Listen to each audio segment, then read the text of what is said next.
Hello, so today I want to do an overview of Quizizz. This will probably be a very in-depth overview, and so I want to make sure I cover everything, but if I don't, please let me know and I can answer any questions you got. So, my name is Deanna, and I'm the Learning Experience Design Specialist at the CTL. Here we go. So to start an account, I just go to sign up. And actually, I can actually sign up with a Google account, or I can sign up with like a work email.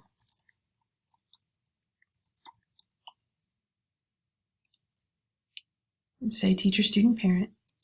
Students don't actually need an account, but they can.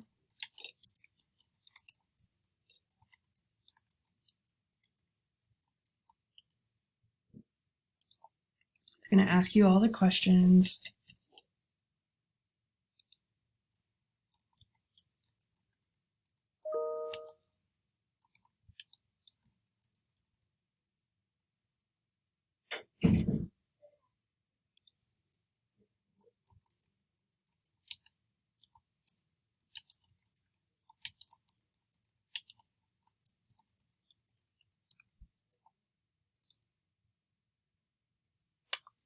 And then I can just say what I am and hit done. It'll then ask me what I'm interested in. I'm going to tell you this is more for my K through 12 world, but I can pretend that I'm interested in math. And oh, it wants me to select some things. So whatever. And all set. So then I go from there. So now I'm to my account. My account is always the same. I have create a quiz, find a quiz because they have some already made, and notice it tells me what I'm interested in. I have reports, classes which I can set up, collections of quizzes or questions that I want to use, but also memes I can upload. This program does create memes for you, and so you really don't have to worry about it, but if you choose to, you can. And so if I want to create a quiz,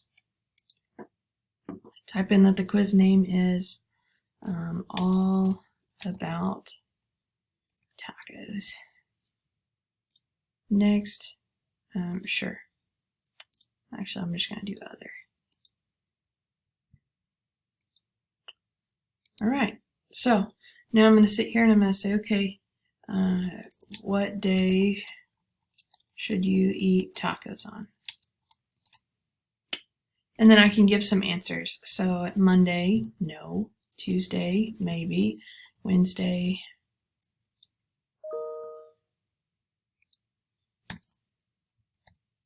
and never. Obviously, the answer is Tuesday. And so I select my correct answer. I can add pictures, I can add math equations, whatever you got.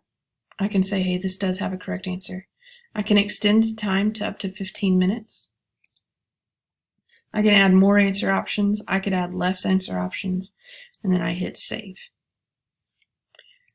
I can also go here and I can say, oh, hey, there's more than one right answer.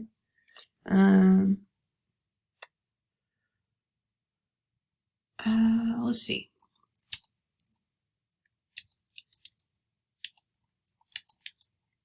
Eat tacos. You could say Max. You could say Jolly Science. Chili's. And that'd be it. And then I can say, hey, the answer is either Max or Jolly Science or both. And save. And so now I have two questions. I can add an image. I can do some other things there. I can say finish quiz. I can always come back to this quiz if I want to and go from there. So now I have my quiz, and now let me explain these. The live game is what I do in a classroom if I want to have my students play while I'm there. The homework game is something I can send home and then play, but the class averages all go together. Lastly, the solo game is something that's standalone. The student can go and say, I want to play and practice it. And so it's something that they can go do themselves. With all of these, there's going to be some options that you need to know. So we can assign that to the class, but it does require that students log in. And so I always just avoided it. I can say how many times they can take that class, but again, it requires that they log in. I can have it show answers in the game, or I could have it not. I could have it show a leaderboard, or I could have it not. I could have it show them the answers after the game.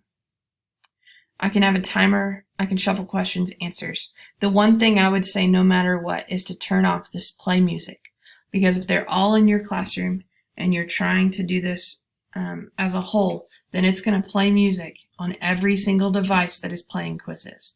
And so I would most definitely switch that off. You can choose what memes it uses. All of these are here. So if I want it to use the fellow kids set, you can say to. And then I just hit join game, or host game, sorry. Once they do that, students will go to join.quizizz.com and they'll enter the game code 553529. So once they do that, you'll hit start. And so let me just do that real quick.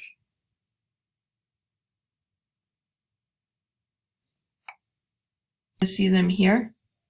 And so I hit start.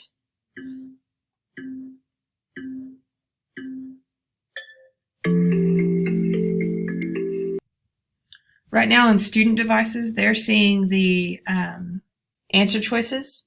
You're seeing the accuracy of the entire class. You're also seeing how Deanna is doing on her own. Deanna just missed a question, so she has 50% accuracy.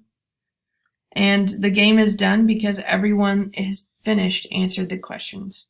So end game happens. The first place winner is Deanna. And then immediately I see some things here. So I see the class accuracy. I see what the toughest question was, the longest question, so how long they took, and then just interesting facts about how they did. I also see a breakdown of questions. So I see that this one, 0 people got it correct. The average time on that was 3 seconds. And so people should have answered the right answer, but I can also click that question and see how many players answered each of these. And so it's a good way to get some data. And then, of course, there's this one too. It is that multi-select, which is great. So you can have which of the following is correct on this and hit confirm. Yeah, and then the last thing that you can do that I love is that you can download results. So when you click that, it actually downloads to a spreadsheet file with all kinds of data for you. So I hope you've enjoyed this review of Quizizz and that it was helpful. Let me know if you need anything.